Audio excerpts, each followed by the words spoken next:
The time's now 7:14. More people die of lung cancer than breast cancer, prostate cancer, and colon cancer combined each year in the United States. It ranks as the leading cause of cancer deaths in both men and women. Dr. Susan Gunn, director of Ochsner's lung cancer screening program, is with us this morning to explain more about lung cancer and if annual screenings are right for you or a loved one. Dr. Gunn, good morning. Good morning, Kelsey. So I just kind of gave people kind of a little bit of an idea of how common lung cancer is, but can you kind of go into more detail about how common of a cancer this is? This year alone, nearly 250,000 people will be diagnosed with lung cancer. It is the most common type of cancer worldwide. It's also the leading cause of cancer death. About 85% of those who are diagnosed with lung cancer have a history of smoking, a relationship that was determined by one of our founding fathers, Dr. Ochsner. The best way to prevent lung cancer is to either quit smoking or never start.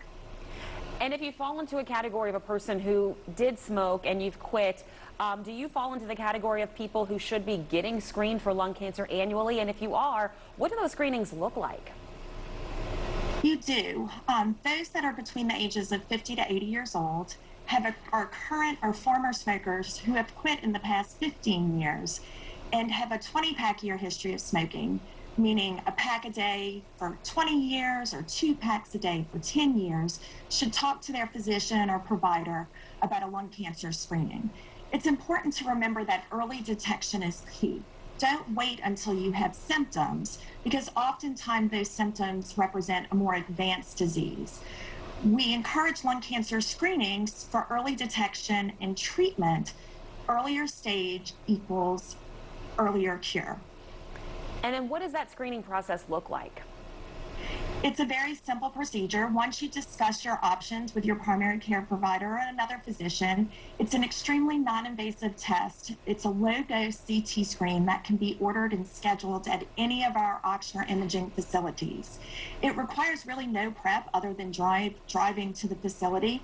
It takes about 5 minutes, and it creates a 3D images of your lungs that is then interpreted by the radiologist and sent to your physician. If you fall into, say, a higher risk category where something may be found, it doesn't necessarily mean that it's cancer, but say that spot on your lungs is measured to be 8 millimeters, then it goes on to our navigator, who then presents it to one of our members of our lung cancer multidisciplinary team. So the key is getting screened early, and then those conversations can move forward with your doctor from that point on. Dr. Gunn, I have so many more questions for you, but unfortunately we've run out of time this morning. But again, conversations with your doctor are key if you fall into that category that Dr. Gunn mentioned. We appreciate your time this morning. Thank you so much. Be safe. You too.